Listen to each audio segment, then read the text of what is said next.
Welcome back to Studio Chatter. Back to school typically means lots of shopping, but what other preparations do we need to think about? Let's welcome Leslie Swenson, a counselor at Spanish Fork High School, to the table. Another one of our favorite gals. Yeah. So right off the bat, can you just help us define what kind of a counselor you are, or what exactly your role is at the school? So we honestly wear a lot of different hats. So a lot of people think that all we do is change schedules. They're like, oh, call your counselor. We don't like the teacher that you have. Let's let her take care of it. But there's a lot more than that to it. So we do help with scheduling. We help with preparing for college. I'm at the high school level, so we help with preparing for college and career readiness. But we also are involved with like the emotional side of things. If there's a student that is struggling emotionally, or they have something that they're going through at home, we're kind of a student advocate for them. A lot of times I work as a liaison between the student, and I help them with communicating things to their teachers that maybe the student doesn't want to communicate to them, and then follow up with the parents on how that communication with the teachers went. And I oftentimes, that's my role as well. We do classroom lessons, grief groups, anxiety groups. Really? Mm-hmm. Yeah. So your education was across the board then, kind of. Yeah, counseling, and like honestly, educational, but more on the psychology side of things, more on the emotional support of things. But then once you get going in it, it is a ton of the academic of scheduling and that stuff as well. So, well, kids have a lot on their plate right now. So I can imagine with college prep and maybe the anxiety of going back to school or the last year or picking the right school or and bullying and different things like that are huge issues. But even the scheduling, I feel like, the classes, or what am I doing for extracurricular, or gosh, and even keeping their social media updated. There are I'm not kidding though. There's so the many anxieties things. Are real. Yes. Yep. Oh yeah, and there's so many opportunities, but it also like gives them so much pressure. Like, oh, I need to be doing every single thing, and they don't. And my parents want me to get 4.0, and I have to have my 2-year degree by the time I leave, which is possible. Yes, but there's different routes, which I have come to find out over the few years. And now with my last one, I kind of get it, but not really. Now I'm dropping the ball. But like we have the MATC, we have the leadership. Like tell us all the different places they can take courses. Yeah, there's a lot of opportunities, which is cool. And that's what we meet individually with students. We invite a student and their parent to come their sophomore year and then their senior year. So we work in the summer, not every day, but throughout the summer we meet with our future senior students and their parents, and we just go through their credits, make sure that they have everything they need to graduate, and we just talk about some of the different opportunities that they have, especially like with our 5x5 schedule that we have at Spanish Fork High School. That's a lot of options. Yeah, they take 5 classes, on A day, 5 classes on B day. So a lot of them are able to get all of their required courses done early on. So their senior year, they have a lot of flexibility. So some of their options are just staying at Spanish Fork High School and doing a lot of different concurrent enrollment classes, because we offer a ton of concurrent enrollment. And that's through UVU, yes, correct? Okay. So that's because they're dually enrolled as a high school student and a college student.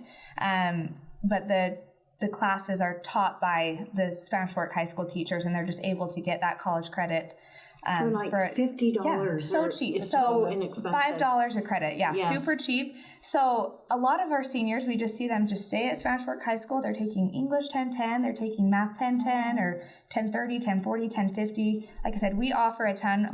Spanish Fork High School typically wins an award like every year that we have the largest course enrollment out of all the high schools in Utah. Wow. So really? So we have a lot of our students that are knocking out a lot of college credit while they're in high school, which is great.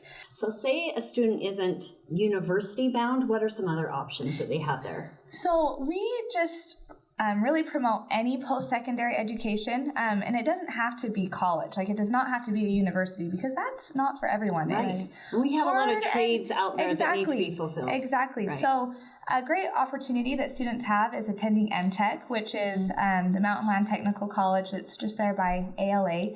And they offer like diesel mechanic, welding. A lot of students get their nurse assistant, their CNA, their medical assistant, their dental assistant. So there's a lot of opportunities that way.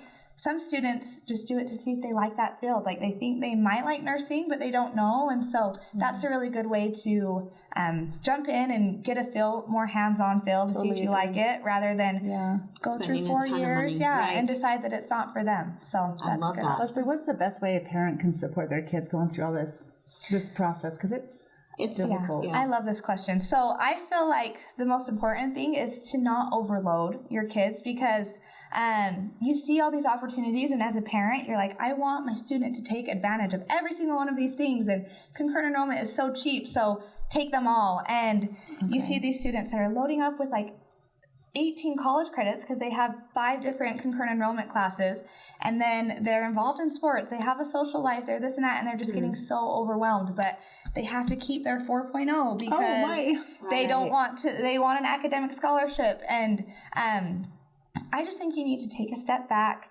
take a look at their schedule and think, okay, do they have some fun classes built in? Do they have a study hall built in? Do they have something where it's not just going to completely overwhelm them and make them feel like they're just in over their head? Because we do see that a lot. And just by talking to your students, I mean, I feel like so many times they're going through social things and other different things that impact their school that we don't, in our head, we don't think that their social sphere is impacting their academic sphere, but it is. And so just being open with your kids and having that relationship where they feel like they can talk to you if they're having a boy problem or a friend problem, or if they're stressed out at school, and being able to be open about it and talk about it can really help them. I think finding that balance between, okay, are you just sloughing because you're like checked out, or is something going on that's causing this? Is it a situation of the class and the teacher? Are they not connecting? Do they not understand the student? Yeah, and then talk to us, because that's what we're there for. And sure, they're advocate. Yeah, exactly. Yes. There's an issue going on. Let's fix it. That's our biggest thing at Spanish Fork High School is we want the students to be successful. Like that's what we want, is every student to feel successful and be able to be successful. So, whatever we need to do to make sure that happens. Doesn't always look the same for every student or person. Really not. Yeah, exactly. So I love those. How often do you see maybe a student come in with a parent, and the parent and the student goals are like night and day different, and then you have to meet separately with the parent? Yeah, do you meet separately quite with often. The student? Quite often. It's kind of hard because, and I totally, every time I can totally see like where the parent is coming, because I'm like, oh, that's exactly what I would want for my kid too. And I take advantage. I totally get it, but sometimes you just have to meet them in the middle. And I do that sometimes. Like, okay, well, let me just talk with your student, and I say, okay, you tell me how you're feeling, and then I'll call your dad after, and I'll tell them how we had this conversation. And so many times when they're together, I mean, I have had some heated conversations in my office. And like I said, sometimes when they're not together and I'm able to talk to each of them separately, then it's okay. Oh, I can only imagine. Even with young ones, you can kind of see the spirit of when they have their mindset on something and parents see something completely different, if it's finding that balance for both of them. Especially as a teenager. You see things so differently. Oh, yeah. Yep. Well, I'm so glad that you came here to educate us and get everybody in the right frame of mind for back to school, and that they have an advocate there at the school. Yeah, there's lots of great, like I said, there's lots of great opportunities that they can take advantage of, but also just knowing that we're there. And as parents, just educate yourself, ask us questions. We try to do a lot of different like parent informational nights. So, we do different concurrent enrollment nights. We've done different anxiety nights, FAFSA nights. So we really try to reach out to parents to help educate them. So take advantage of those. Those do come through, and I saw the one with concurrent enrollment. I have questions afterwards, but you guys do keep us well informed with what's out there. It's hard as a parent, because sometimes we sit back and think, I don't even know where to start. Do this, or how do I do this?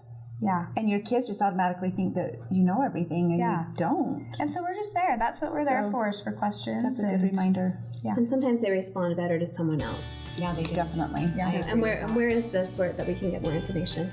So we have a website. Just if you go to Spanish Fork High School's website, there's a counseling webpage. Okay. And there's information about concurrent enrollment. There's our contact information. So yeah, that's a good place to take advantage. See your counselor. Enjoy the rest of this summer, because it's I know. gonna get there. busy. Yeah, we go back August 1st, so no time at all. Okay. There's more studio chatter coming up.